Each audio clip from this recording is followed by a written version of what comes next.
Hello everyone, welcome back to Haseen's. So this video of today's is going to be all about the part 2 for the important questions of acid, bases and salt. And we have got here questions from annual and supplementary papers of the previous 2 years. So let's get started. We are going to go on seeing the answers as we go along so that we can avoid the wastage of time over here. Okay, so the first one over here, we are going to see the questions from the annual paper, the previous annual paper, June 2020 of Karnataka syllabus.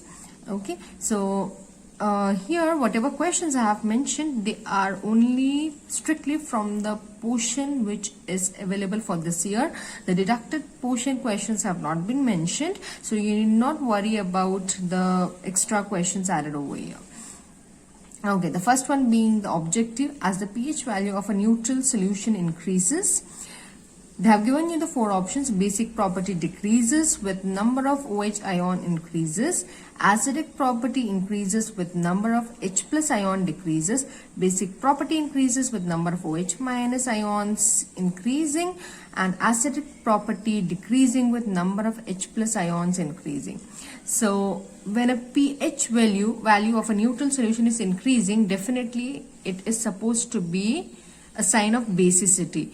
With basicity, OH minus ions increases. Hence, the option which matches over here is the C1. So the C will be the answer. Basic property increases with OH minus ions increasing.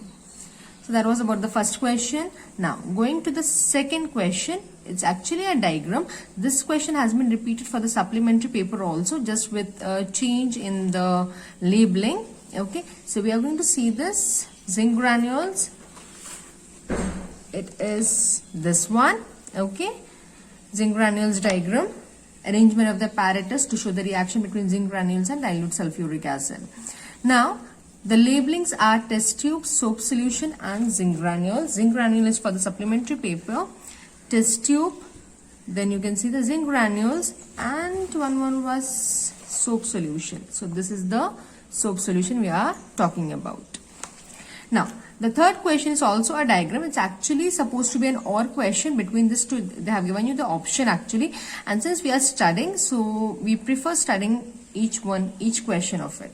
So the second one, the next question is actually from the acid solution, apparatus to show that acid solution in water conducts electricity, and you have to label HCl, that is dilute HCl solution, rubber cork and battery. Battery option was given for September 2020 paper. So it's supposed to be this diagram, and you can see the dilute HCl, you can see the rubber cork, and you can see the battery. Okay. Okay, so that was about the questions from the annual paper. Now going on to the supplementary paper, the 2 questions we have already seen of the diagrams. The next question is about strong acid. What is a strong acid? Explain how tooth decay is caused. How can it be prevented? So your answer goes something like this. Acid that gives rise to more H plus ions is said to be a strong acid. Okay, so H plus ions concentration matters for a strong acid. Next, your question is explain how tooth decay is caused. So the bacteria is present in the mouth. They produce acids by degradation of sugar and food particles which you have remaining in the mouth after eating. So the pH in the mouth decreases below 5.5 and the tooth enamel gets corroded. This I guess we have mentioned in the previous class. Decreases below, okay, I'll just mention it, below 5.5, and because of this our tooth enamel will start to get corroded. Now how can it be prevented? It can be prevented by using toothpaste, which are basic in nature, and we use it for cleaning our teeth. So apart from the cleaning purpose, it also changes the pH level of our mouth to basic, and this is the reason why it will stop corrosion. Next question. Okay, so the next one is from supplementary papers of June 2019. Okay, the first one over here, the 5th question. Name the gas liberated when an acid reacts with a metallic carbonate. The answer is supposed to be carbon dioxide. When a carbon dioxide is released when an acid reacts with a metallic carbonate. Next question, write the chemical equation for the reaction when this gas is passed through lime water.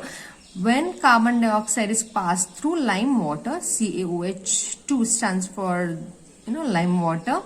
When you react it, you are going to get calcium carbonate along with water. So this is the reaction which you have to write. Okay, they have strictly mentioned here you have to write the chemical equation, no word reaction. You are supposed to write the proper chemical equation, and that is supposed to be what we have written over here. Okay, next, what is the color of the precipitate obtained in this reaction? The color is going to be milky white. Okay, you are going to get very tiny precipitate which will all, it will look like just milky white solution itself. So this precipitate or this suspension will be completely milky white in color. So that was about the 5th question. Going on to the next one. Okay, so we have got a scientific reasoning over here. The next question, that is the 6th one. While diluting an acid, the acid should be added to water. You have to tell the reason. Okay. So while diluting an acid should be added to water and not water to acid. This is because dilution process is highly exothermic. It releases lots of heat, and due to this, it can cause severe damages. And that is the reason why we prefer adding acid to water drop by drop with continuous stirring, so that large amount of heat should not be released and it should not cause any damage to the surroundings. Now, the next question, what is neutralization reaction? Okay, so this neutralization reaction is nothing but when an acid reacts with a base, you're going to get salt and water as product. Okay, so this is known as neutralization reaction because two different things are coming together, reacting and causing a product which is neither acid nor basic. Okay, salt does not have any acidic or basic property. So it's a mixture of both, hence it's neutral. So this is the reason why this reaction is known as a neutralization reaction. Okay, so one more thing here, should have mentioned it before. So whatever you can see now, the blue colored rounded number at the sides, this all stands for the marks. Okay, whatever marks has been allotted for that particular question, in the given paper, I have mentioned it there. Then coming to the next one, it's from the annual March-April 2019 paper. Okay, the first one being the objective, the chemical equation that represents neutralization reaction among the following. So they have given you so many options, BaCl2 with H2SO4, you're going to get barium sulfate along with hydrochloric acid, MnO2 with HCl, you're going to get magnesium chloride with water and with chlorine gas. Then you have got the C option with sodium hydroxide and sulfuric acid, getting sodium sulfate along with water. And coming to the last one, silver nitrate along with HCl, silver chloride and nitric acid. Now, since it's a neutralization reaction, we need an acid and a base to react with one another to give salt and water. And this criteria among the four is fulfilled by only C. This one is a base, this one is an acid, it's coming together forming a salt and water. Hence, your answer is going to be the C1. Okay, so see here, you need to take care that while writing, for any kind of exam, especially for the objective, students either write the answer and leave or just write the the option A, B, C and they just leave it aside. It's not supposed to be like that. You are supposed to mention the option along with what the option states. You are supposed to write it entirely. So this is the correct way to actually write the, choose the correct answers. Now, going to the next one, name the acid present in stinging hair of nettle leaves. So, it's actually methanoic acid. It's also known as formic acid. This is the reason why I have given you in the bracket. So, methanoic acid or formic acid, whichever you prefer, is present in the stinging hair of nettle leaves. Now, for the 10th one, once again you have a diagram over here. Draw the diagram of apparatus to show the reaction of zinc granules. Once again the same one, and here you have to mark soap solution and delivery tube. So it's supposed to be this one, and this is your soap solution and this is your delivery tube. Okay, now going to the last question. The reason we have such less amount of questions is because most of the questions they are from the deducted part and we had to omit it. Okay, so now coming to the last one, there is no color change of red litmus paper and blue litmus paper when introduced into an aqueous solution of sodium chloride. After passing direct current through the same solution, red litmus changes to blue color. Which product is responsible for this change? Okay, we had a continuation of this question as well. You have to tell two uses of this product. Which comes under the deducted portion. So that is the reason why I have not mentioned the continuation of that particular question. Now the first thing, let us understand the question. What they are telling us is, we are having a solution of sodium chloride or the common salt, and they have tested the solution with both red litmus as well as blue litmus paper, but they didn't find any color change. The reason behind it is, sodium chloride being a salt, it is neither acidic nor basic, hence it won't give you any color change. Now, the same solution of sodium chloride, they actually pass direct current through that solution. Now, after passing direct current, what they have observed is the red litmus paper was changing to blue color. So they are asking you now, what is the product which is responsible for this color change?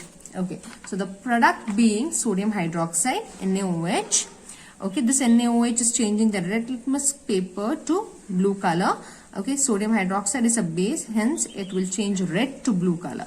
Now, the question about how this NaOH is formed, they have not asked in the paper, but they might ask you in the later on, who knows. So, what happens here is, on passing electric current, the cathode, the negative electrode, will start to attract the positive ions, which is nothing but H plus ions. Okay, and it will go and attract it, being attracted towards the cathode, it's going to go and add on to it, and because of which this cathode will release the hydrogen gas. They're going to take the H plus ions, they're going to combine them and form hydrogen gas and release them. Similarly, at the anode, the positive electrode, it is going to attract the minus ions, the negative ions, Cl minus, and once again here they're going to combine them and form chlorine gas and release them. Now in the solution, only two things are left, that is Na plus and OH minus, which combines together and form sodium hydroxide. Okay, so that was about the answer for this particular question as well as for this particular study session. Okay, so very soon I'll come up with the part 3 of it, from different sources, which will also act as a scoring package. So in case of any doubts or any queries, you can just leave me a comment at the bottom and I'll get back to you as soon as possible.